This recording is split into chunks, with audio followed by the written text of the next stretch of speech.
Estamos viviendo en el tiempo que nosotros conocemos como la edad de la gracia. Durante este tiempo, la invitación que nos hace la Biblia es: todo el que desea venir, venga. O sea, que estos son días de una invitación abierta. Dios invita a cualquier persona a venir a su Hijo Jesús para recibir salvación. Estos realmente son días de gracia. La Biblia nos señala que estos días de gracia se acabarán con el evento que nosotros conocemos como el arrebatamiento. Ese es el evento cuando el Señor vendrá en el aire y cada creyente será levantado al aire para estar con Él. Ese evento dará fin a la era de la gracia y dará inicio a una nueva era que conocemos como el tiempo de la gran tribulación. La gran tribulación concluirá con otro evento llamado la revelación de Jesucristo. Esto sucederá cuando Jesús regresa al mundo con todos sus santos. Este evento dará fin a los lamentos y problemas de un mundo rebelde y un reino milenial será inaugurado. En este reino el Señor Jesucristo gobernará a toda la tierra por un periodo de 1000 años, según Apocalipsis 20, 2 al 7. Y después entraremos a la eternidad, según Apocalipsis 21, 1 al 22, 5. Aunque la palabra milenial no aparece en las Escrituras, es escritural usar el término. Esta palabra se deriva de dos palabras latinas, mille, que significa 1000, y annum, que significa año. La Biblia hace referencia al milenio usando las frases reino, reino de Dios y reino de los cielos. Claro está que cuando hacemos mención del milenio, admitimos que estamos tratando un asunto de mucha controversia. Existen 3 puntos de vista expansivos entre los bautistas de la Asociación Bautista Misionera concerniente a esta doctrina. No es algo sobre lo cual romperíamos nuestro compañerismo, sino más bien anotaciones que han sido hechas a nuestros principios doctrinales. Enseñaremos en esta lección la creencia de la vasta mayoría de los bautistas de nuestra asociación, el punto de vista premilenial. El punto de vista premilenial mantiene que el mundo seguirá empeorándose y no habrá paz de parte de la humanidad. La única esperanza que hay de paz en este mundo es el retorno del príncipe de paz. El punto de vista premilenial enseña que Jesús vendrá a la tierra y que reinará literalmente como rey sobre el trono de David en el templo de Jerusalén por 1000 años. Durante ese tiempo, Cristo cumplirá todas las promesas que han sido hechas a Israel. El punto de vista premilenial interpreta el capítulo 20 de Apocalipsis de manera literal. En otras palabras, este punto de vista enfatiza el hecho de que si la Biblia dice que será un reino que durará 1000 años, 1000 años es lo que va a durar. Al observar el libro de Apocalipsis, no es difícil ver que los números mencionados son reales. 7 candeleros de oro, 7 iglesias, 7 ángeles, 144,000 testigos, 12 tribus, 12 apóstoles, 12 puertas, 5 meses, 2 testigos, 42 meses, 1260 días, 2 estrellas, 10 cuernos, 2600 estados, 3 demonios, 5 reyes caídos, etc. Estos números deben ser aceptados como números normales en el libro de Apocalipsis, especialmente cuando tienen que ver con asuntos de tiempo. En los capítulos 4 al 20 de Apocalipsis existen unas 25 referencias en cuanto a tiempo. De estas 25 referencias, solo 2 podrían ser interpretadas de manera no literal. Ellas son el día de la ira, que bien podría durar más de 24 horas, y la hora de su juicio, que bien podría durar más de 60 minutos. En la Biblia, un año que lleva un adjetivo numérico siempre debe interpretarse como algo literal. Se refiere exactamente al periodo de tiempo mencionado. Si 1000 años en el capítulo 20 de Apocalipsis no se debe interpretar de manera literal, entonces esta sería la única excepción en toda la Biblia. El número 1000 no es usado en otras citas de la Biblia de manera simbólica. ¿Por qué se haría una excepción en este caso? El número 1000 y sus variadas combinaciones son usadas frecuentemente en ambos el Antiguo y Nuevo Testamento.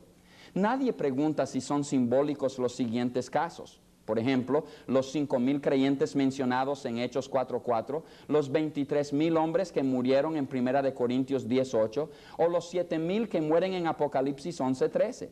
De la misma manera, no hay razón para estar pensando que el número 1000 es un número simbólico y que no se refiere a su valor literal. El hecho de que este número es mencionado unas 6 veces en 7 versículos, Apocalipsis 20, 1 al 7, subraya el hecho de su importancia y valor literal.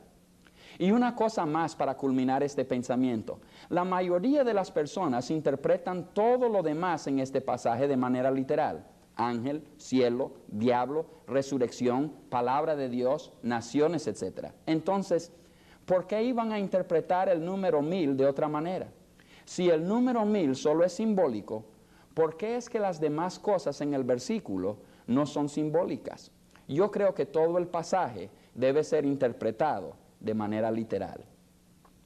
La Biblia no guarda silencio concerniente al reino del Mesías sobre este mundo. De hecho, hay más profecías acerca del milenio escritos en la Biblia que sobre cualquier otro evento profético. Jesús reinará desde el trono de David en Jerusalén durante ese tiempo. Este tipo de gobierno es conocido como una teocracia. Una teocracia es un gobierno donde Dios reina por medio de un individuo. Todos los poderes judiciales, legislativos y ejecutivos residirán en la persona del Rey Jesús. Este es el mismo tipo de gobierno que Israel tuvo durante la mayor parte del Antiguo Testamento. Patriarcas, jueces, reyes y profetas. Solo que durante el milenio, el Señor Jesucristo reinará personalmente sobre todo asunto concerniente a la humanidad, según Daniel 7:14. Aunque el Señor Jesucristo es el monarca supremo durante el milenio, habrán otros quienes gobernarán bajo su autoridad. David es dado una posición prominente en el gobierno del milenio, según Jeremías 30:9, Ezequiel 34, 23 al 24 y 37, 24 al 25. Habrán otros príncipes y nobles quienes tendrán posiciones de autoridad, según Isaías capítulo 32, versículo 1 y Jeremías capítulo 30, versículo 21. Autoridad sobre las 12 tribus de Israel será puesta en las manos de los 12 apóstoles, según Mateo 19, 28 y Lucas 22, 28 al 30. Creyentes quienes han demostrado su fidelidad al Señor durante su vida aquí en la tierra, tendrán posiciones de autoridad en el reino de Cristo. Lucas 19, 11 al 27, Apocalipsis 3, 21, Apocalipsis 24 al 6, 1 Corintios 6, 2 al 3. Y la iglesia del Señor Jesucristo también tendrá un papel importante que jugar en su gobierno. Apocalipsis 5:10. La ciudad de Jerusalén será la ciudad más importante del mundo, según Isaías 2, 2 al 4 y Miqueas 4, 1 al 3. Las montañas alrededor de la ciudad serán niveladas y la ciudad será exaltada, según Zacarías 14, 4 al 10. Otro templo será edificado en Jerusalén, y Jesús se sentará en el trono de David en este nuevo templo, según Ezequiel 40, 1 al 46, 24. La gente vendrá de todas partes del mundo a Jerusalén para adorar a Cristo. Este será un tiempo en el cual Satanás será atado, según Apocalipsis 20, 1 al 7. El Espíritu de Dios se manifestará en toda su plenitud, según Joel 2, 28 y Ezequiel 36, 26 al 29, al igual que en Jeremías 31, 33. Y la justicia abundará. Las Escrituras dicen que todo será santo, aun las vasijas de barro y las campanillas que llevan los caballos. Zacarías 14, 20 al 21. La maldición del pecado será removida y la tierra regresará al estado que tenía antes de la caída del hombre. Esto significa que la tierra dará su fruto en abundancia. Isaías 32, 15 y 35, 1 y 2. Habrá poca enfermedad y muerte, ninguna entre los santos que han sido glorificados. La pregunta lógica que nos haríamos al llegar a este punto sería, ¿cuál es la necesidad de establecer un reino terrenal? Observemos las siguientes razones.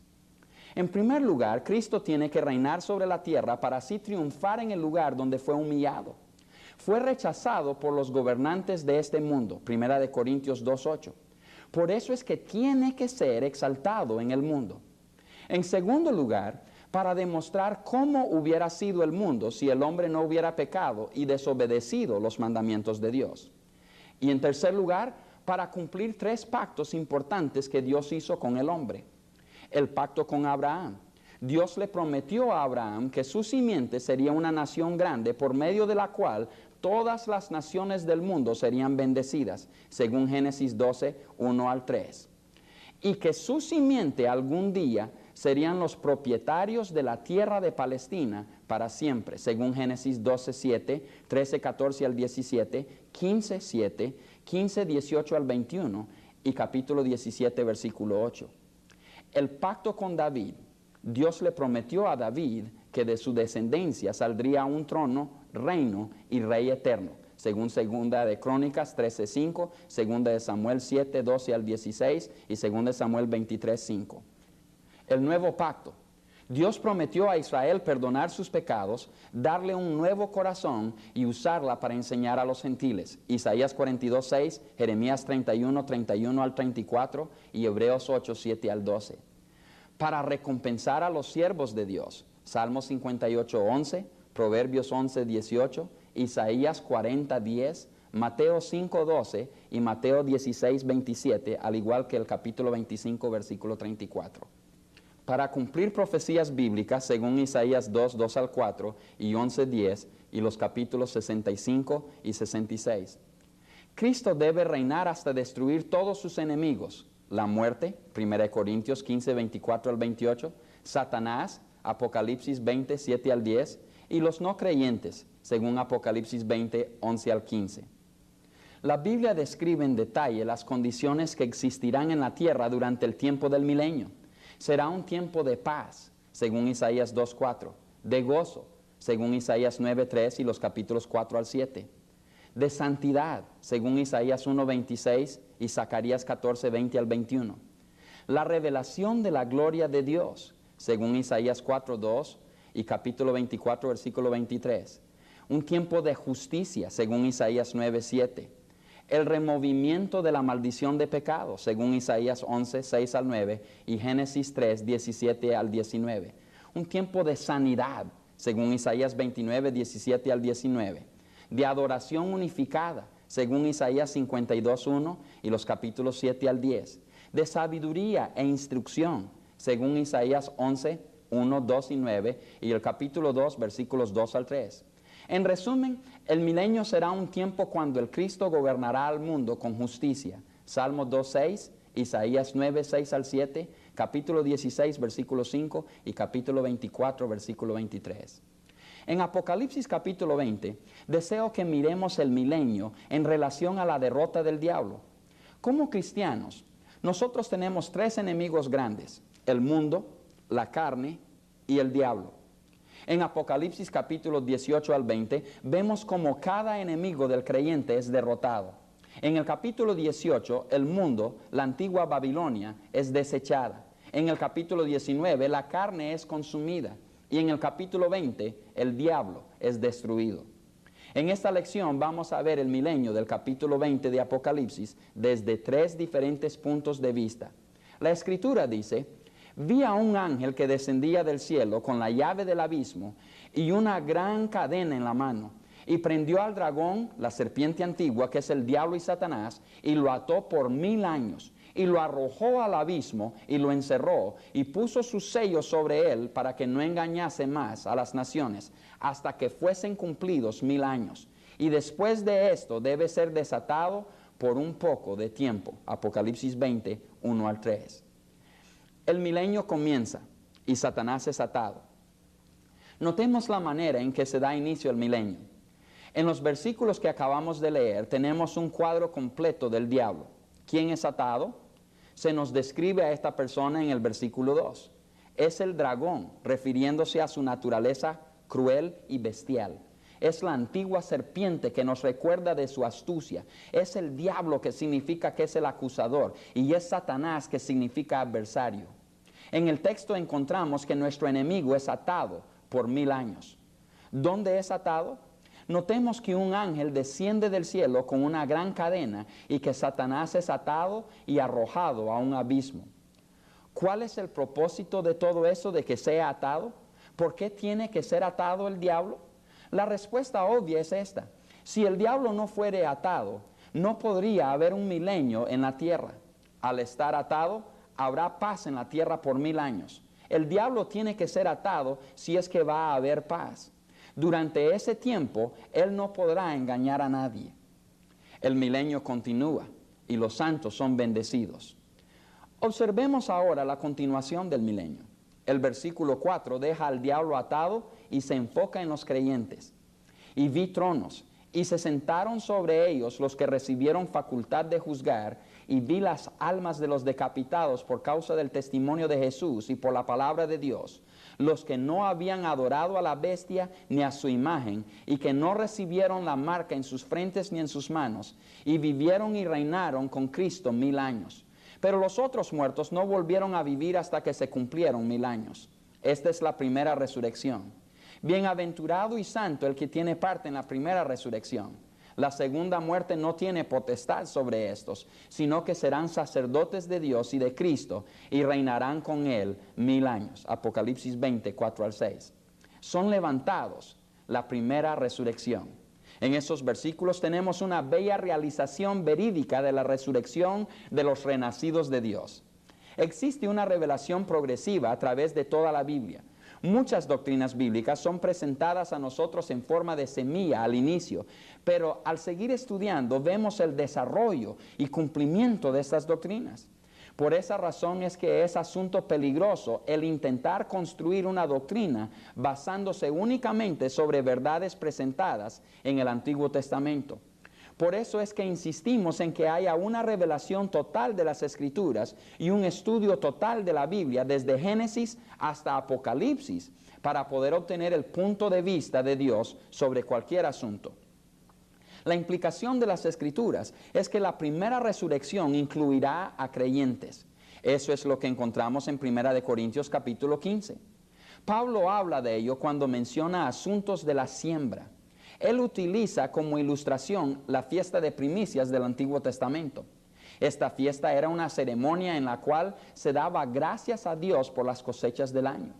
El primer grano de la cosecha era levantado al aire en agradecimiento a Dios como símbolo del resto de la cosecha. Este grano representaba la resurrección de Jesús. Ese primer grano era garantía de los demás de que pronto seguiría una gran cosecha. Eso es simbólico del arrebatamiento. 1 Tesalonicenses 4, 13 al 18 y 1 Corintios 15, 51 al 52. Si Jesucristo viniera hoy, siendo creyentes en Él, seríamos arrebatados y transformados de inmediato. Y cada persona muerta en Jesús sería resucitado para encontrarse con Él. Cada quien en su debido orden. Cristo siendo la primicia del fruto y nosotros siguiendo su ejemplo. ¿Estará usted presente en esa primera resurrección? Los creyentes reinaron. Notemos que ellos reinan. El Señor Jesucristo reinará por 1000 años y nosotros reinaremos con Él. Jesús contó una parábola acerca de esto. Él habló de aquellos quienes le fueron fiel. El que había sido fiel a Él en lo poco fue puesto sobre 10 ciudades, según Lucas 19, 11 al 27. La Biblia dice que si sufrimos con Él, también reinaremos con Él, según 2 de Timoteo 2:12. Y ahora el milenio concluye y Satanás es soltado. La conclusión del milenio. ¿Cómo terminará? El versículo 7 es un versículo misterioso. Cuando los 1000 años se cumplan, Satanás será suelto de su prisión. Pensaríamos que una vez que Satanás es atado, ese sería el fin de él, pero notemos una necesidad divina. Satanás tiene que ser desatado y puesto en libertad. ¿Por qué? Permítame sugerirles 2 razones. En primer lugar, es soltado para demostrar su total perversidad. El diablo es incorregible. Siempre será el diablo. Nunca cambiará. Durante 1000 años es como un animal enjaulado. Al final de esos 1000 años, cuando es soltado, será como un león hambriento buscando nuevamente a quien devorar. Al ser puesto en libertad, la primera cosa que hará es unir un ejército. Él lanzará su último ataque en rebelión contra el Señor. Esto mostrará que el diablo es absolutamente incorregible y que Dios es perfectamente justificado en asignarle un lugar en el lago de fuego. En segundo lugar, es puesto en libertad para demostrar la inhabilidad del hombre de salvarse a base de un ambiente perfecto. Al iniciarse el milenio, hubo creyentes quienes se salvaron durante el periodo de la tribulación y quienes estaban vivos en el momento de la segunda venida de Jesús. en vista de que eran salvos, fueron permitidos entrar al reino milenial, pero en cuerpo terrenal, no glorificado. Mateo 25, 31 al 46 y Joel 3, 1 al 2. Durante el reino milenial, estos tienen hijos, y es de estos hijos quienes nacieron de creyentes en cuerpo terrestre, que Satanás levantará su ejército, según Ezequiel 47, 22.